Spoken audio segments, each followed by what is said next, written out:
이 한미 정상회담에서는요, 많은 이제 현안인데 그중에서 한반도 비핵화, 경제 관련 내용, 그리고 또 이제 코로나19 협력에 대한 내용을 이제 다루기로 했다, 이런 의제를 이제 공식화했는데, 실제 이런 점에서 주목됐던 것이 어제 바이든 대통령의 취임 후 첫 의회 연설이었습니다. 여기에서 김 기자, 백신 관련해 상당히 주목되는 발언이 있었죠?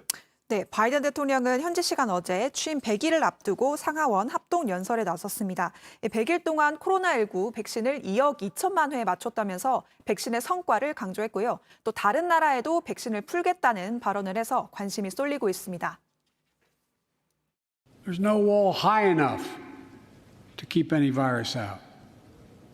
And our own vaccine supply, as it grows to meet our needs, and we're meeting them, will become an arsenal for vaccines for other countries, just as America is an arsenal for democracy for the world, and in consequence influence the world.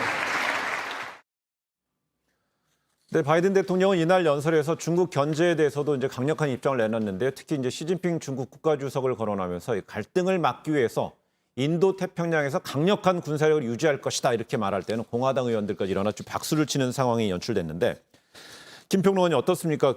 미국이 앞으로 백신의 세계 무기고가 되겠다, 이런 얘기를 했습니다. 근데 이런 상황에서 또 미국은 지금 코로나 상황 상당히 안 좋은 인도에서 보면 미국인들 다 떠나라, 이렇게 권고할 정도 됐기 때문에 지금 미국이 점차적으로 백신에 대해서 풀지 않는다, 특허권을 왜 유예하지 않느냐, 이런 것에 대해서 좀 공식적으로 입장을 내면서 우리나라도 상당히 좀 민감하게 대응해야 될 것 같아요. 그렇습니다. 지금 지적재산권 문제 같은 경우에는 미국이 그동안은 지적재산권 문제를 이제 좀 푸는 데 있어서는 소극적인 태도였는데, 굉장히 세계적으로 인도를 시작으로 해서 확진자가 크게 이제 발생하는 상황이 되면서 계속해서 이 문제를 외면하기는 좀 어려워졌죠. 그래서 조금씩 이제 입장을 바꿔가는 그런 과정으로 보이고요.